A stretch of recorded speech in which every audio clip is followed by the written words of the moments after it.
ਦਰਸ਼ਕੋ ਬਰੇਤਬਾਰ ਤੁਹਾਡਾ ਸਭ ਦਾ ਨਿੱਘਾ ਸਵਾਗਤ ਹੈ। ਐਂਡ ਵਾਲੇ ਸੈਕਸ਼ਨ ਵਿੱਚ ਹਮੇਸ਼ਾ ਇਸ ਤਰ੍ਹਾਂ ਆਪਾਂ ਅੱਜ ਰੂਹਾਨੀ ਵਿਚਾਰਾਂ ਗੁਰਮਤ ਵਿਚਾਰਾਂ ਡਾਕਟਰ ਸਾਹਿਬ ਤੋਂ ਪੁੱਛਦੇ ਹਾਂ ਜੀ। ਡਾਕਟਰ ਸਾਹਿਬ ਕੀ ਵਿਚਾਰ ਨੇ ਤੁਹਾਡੇ ਜੀ? ਸਾਹਿਬ ਕੀ ਕਹਿਣਾ ਚਾਹੋਗੇ?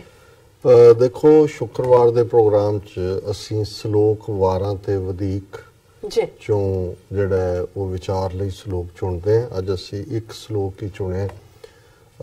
ਮੈਸੇਜ ਜਿਹੜਾ ਜਦੋਂ ਅਸੀਂ ਬਾਣੀ ਦੇ ਹਰ ਸ਼ਬਦ ਨੂੰ ਵਿਚਾਰਦੇ ਤੇ ਇਸ ਚੋਂ ਇਹੀ ਬਾਰ-ਬਾਰ ਰਿਮਾਈਂਡਰ ਹੈ। ਹਾਲਾਂ ਗੱਲ ਤਾਂ ਸੌਖੀ ਹੈ, ਜਦੋਂ ਕੋਈ ਇਬਾਦਤ ਵੀ ਕਰਦਾ ਹੈ ਜਾਂ ਅੱਲਾ ਅੱਲਾ ਕਹਿੰਦਾ ਹੈ ਜਾਂ ਰਾਮ ਰਾਮ ਕਹਿੰਦਾ ਹੈ ਜਾਂ ਵਾਹਿਗੁਰੂ ਵਾਹਿਗੁਰੂ ਕਹਿੰਦਾ ਹੈ, ਕੋਈ ਪੁੱਛਦਾ ਹੈ ਕਿ ਜੀ ਇੱਕ ਵਾਰ ਕਹਿਣਾ ਕਾਫੀ ਨਹੀਂ ਹੈ।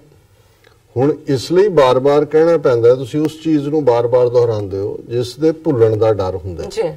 ਸੋ ਜ਼ਾਹਿਰ ਹੈ ਕਿ ਇਹ ਚੀਜ਼ ਬਾਰ-ਬਾਰ ਭੁੱਲਦੀ ਹੈ। ਇੱਕ ਪਾਸੇ ਬਾਹਰਲੀ ਦੁਨੀਆ ਜਿਸ ਨੂੰ ਮਾਇਆ ਦਾ ਪਸਾਰਾ ਕਹੋ, ਜਿਸ ਨੂੰ ਸ਼ੈਤਾਨ ਦੀ ਕਾਢ ਕਹੋ, ਕੁਛ ਵੀ ਕਹੋ, ਪਰ ਜਿਹੜੀ ਟੈਂਪਟੇਸ਼ਨ ਹੈ, ਜਿਹੜੀ ਮਨ ਨੂੰ ਦੂਸਰੇ ਪਾਸੇ ਲੈ ਕੇ ਜਾਣ ਵਾਲੀ, ਉਹ ਬਹੁਤ ਮਜ਼ਬੂਤ ਹੁੰਦੀ ਹੈ। ਤੁਸੀਂ ਸਾਲਾਂ ਬੱਧੀ ਚੰਗੇ ਲੋਕਾਂ ਦਾ ਸਾਥ ਕਰੋ, ਜਿਹੜੀ ਤੁਹਾਡੇ 'ਚ ਕੋਈ ਆਦਤ ਬਣਦੀ ਹੈ ਜਾਂ ਕੋਈ ਕੁਆਲਿਟੀ ਬਣਦੀ ਹੈ, ਇੱਕ ਸ਼ਾਮ ਜਾਂ ਕੁਛ ਘੰਟੇ ਜਾਂ ਕੁਛ ਮਿੰਟ ਜਿਹੜਾ ਹੈ ਕਿਸੇ ਨੈਗੇਟਿਵ ਬੰਦੇ ਦੇ ਨਾਲ ਜਾਂ ਕਿਸੇ ਵਕਾਰੀ ਬੰਦੇ ਦੇ ਨਾਲ ਗੁਜ਼ਾਰ ਲਓ, ਤੁਹਾਡੀ ਸਾਲਾਂ ਦੀ ਕਮਾਈ ਜਿਹੜੀ ਹੈ ਉੱਥੇ ਕੀ ਖਤਮ ਹੋ ਜਾਂਦੀ। ਸੋ ਇਸ ਨੂੰ ਕਬੀਰ ਸਾਹਿਬ ਨੇ ਫਰਮਾਇਆ ਸੀ ਕਿ ਕਬੀਰ ਸਾਕਤ ਸੰਗ ਨਾ ਕੀਚੀ ਹੈ, ਦੂਰੇ ਜਾਈਏ ਭਾਗ।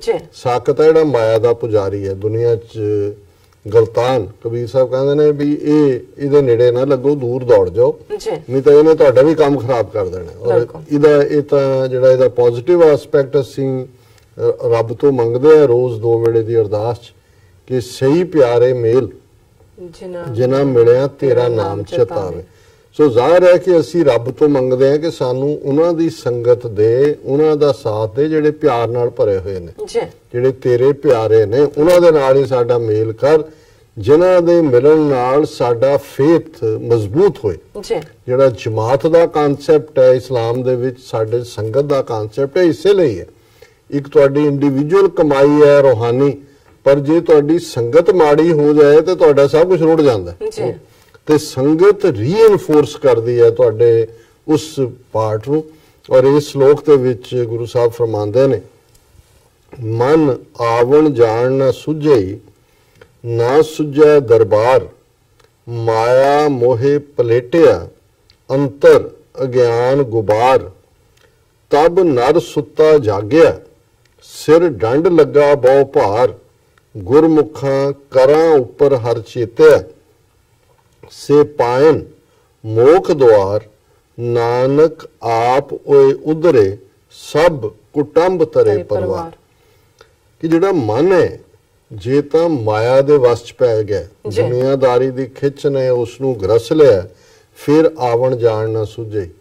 ਫਿਰ ਉਹਨੂੰ ਇਹ ਨਹੀਂ ਸੁਝਣਾ ਹੈ ਕਿ ਮੇਰੀ ਜ਼ਿੰਦਗੀ ਦਾ ਮਕਸਦ ਕੀ ਸੀ, ਮੈਂ ਆਇਆ ਕਿਉਂ ਹੈ, ਮੈਂ ਅਲਟੀਮੇਟਲੀ ਚਲੇ ਜਾਣਾ, ਮੈਨੂੰ ਮਿਲਿਆ ਕਿਉਂ ਹੈ ਇਨਸਾਨੀ ਜੀਵਨ। ਮਨ ਆਵਣ ਜਾਣ ਨਾ ਸੁਝੇ, ਨਾ ਸੁਝੇ ਦਰਬਾਰ। ਉਹਨੂੰ ਰੱਬ ਦੀ ਦਰਗਾਹ ਜਾਂ ਰੱਬ ਦੇ ਕੋਲ ਅਲਟੀਮੇਟ ਹਿਸਾਬ ਕਿਤਾਬ ਦੇਣ ਦੀ ਗੱਲ ਉਹਨੂੰ ਸੁਝਣੀ ਨਹੀਂ ਹੈ, ਉਹਦੇ ਦਿਮਾਗ 'ਚ ਨਹੀਂ ਆਣੀ।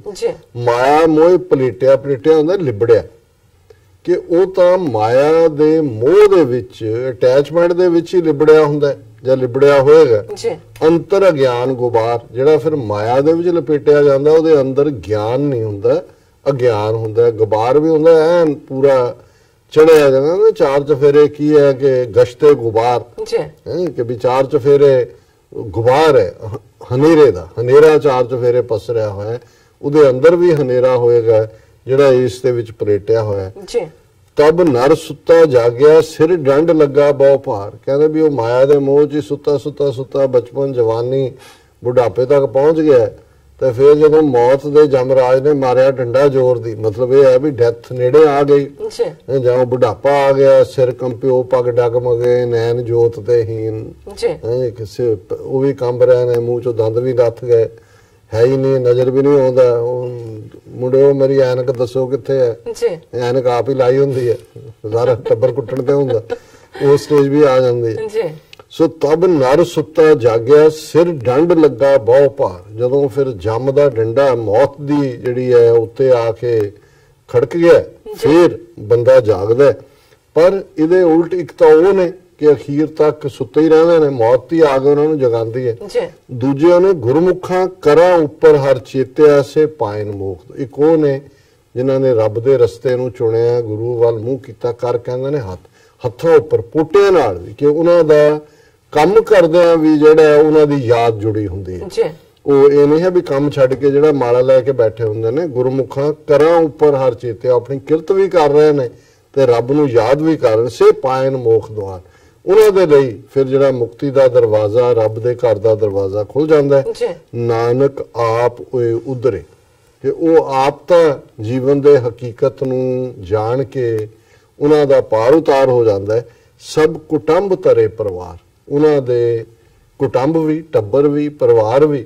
ਤੇ ਜਿਹਨੂੰ ਗੁਰੂ ਸਾਹਿਬ ਨੇ ਫਰਮਾਇਆ, ਜਿਨੇ ਨਾਮ ਧਿਆਇਆ ਗਏ ਮਸ਼ੱਕਤ ਕਾਲ, ਨਾਨਕ ਤੇ ਮੁਖ ਉਜਲੇ ਕੀਤੀ ਛੁੱਟੀ ਨਾਲ।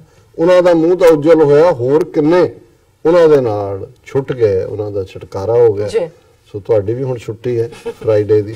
ਜੀ ਡਾਕਟਰ, ਫਰਾਈਡੇ ਤੋਂ ਹੋ ਗਿਆ, ਅੱਜ ਵੀਕਐਂਡ। ਜੀ ਡਾਕਟਰ ਸਾਹਿਬ, ਤੁਹਾਡਾ ਬਹੁਤ ਬਹੁਤ ਸ਼ੁਕਰੀਆ। ਤੁਸੀਂ ਅੱਜ ਦੇ ਅਹਿਮ ਇਸ਼ੂ ਤੇ ਅੱਜ ਦਾ ਵਿਚਾਰ ਸਾਡੇ ਦਰਸ਼ਕਾਂ ਨਾਲ ਸਾਂਝਾ ਕੀਤਾ। ਅਸੀਂ ਆਪਣੇ ਵਿਊਅਰਸ ਕੋਲ ਨੇ ਇਜਾਜ਼ਤ। ਪਹਿਲਾਂ ਹੀ ਅਸੀਂ ਆਪਣੇ ਦਰਸ਼ਕਾਂ ਨੂੰ ਵੀਕਐਂਡ ਦਾ ਕਹਿ ਦਈਏ ਕਿ ਤੁਸੀਂ ਆਪਣੇ ਘਰਾਂ ਵਿੱਚ ਜੋ ਵੀ ਤੁਹਾਡੇ ਹੈਗੇ ਨੇ, ਕਿੱਥੇ ਵੀ ਤੁਸੀਂ ਜਾਣਾ ਹੈ, ਉੱਥੇ ਤੁਸੀਂ ਖੁਸ਼ਹਾਲ ਹੋਵੋ ਤੇ ਫਿਰ ਦੁਬਾਰਾ ਸਾਨੂੰ ਮੰਡੇ ਮਿਲੋ। ਖੁਸ਼ ਰਹੋ, ਰੋਟੀਆਂ ਨਾ ਖਾਓ, ਭਾਰ ਨਾ ਉਹਦਾ ਵੀਕਐਂਡ। ਜੀ ਡਾਕਟਰ ਸਾਹਿਬ, ਅਸੀਂ ਸਭ ਨੂੰ ਹੈਪੀ ਵੀਕਐਂਡ ਕਹਿੰਦੇ ਆ। ਵਿਊਅਰਸ, ਇਸੇ ਨਾਲ ਹੀ ਆਪਾਂ ਤੁਹਾਡੇ ਤੋਂ ਇਜਾਜ਼ਤ ਲੈਂਦੇ ਆ। ਜੋ ਤੁਹਾਡੇ ਰਾਏ ਤੇ ਕਮੈਂਟ ਨੇ ਤੁਸੀਂ ਸਾਨੂੰ ਇਸ ਪਤੇ ਤੇ ਭੇਜ ਸਕਦੇ ਹੋ, sos@tv84.tv ਤੇ। ਅਸੀਂ ਆਪਣਾ ਪ੍ਰੋਗਰਾਮ ਲੈ ਕੇ ਫਿਰ ਦੁਬਾਰਾ ਹਾਜ਼ਰ ਹੋਵਾਂਗੇ। ਤਦ ਤੱਕ ਲਈ ਮੈਨੂੰ ਤੇ ਆਪਣੇ ਡਾਕਟਰ ਨੂੰ ਆ ਗਿਆ। ਦੇਖਦੇ ਰਹੋ TV84। ਬੁਲਾ ਦਿਓ ਫਤਿਹ। ਵਾਹਿਗੁਰੂ ਜੀ ਕਾ ਖਾਲਸਾ, ਵਾਹਿਗੁਰੂ ਜੀ ਕੀ ਫਤਿਹ।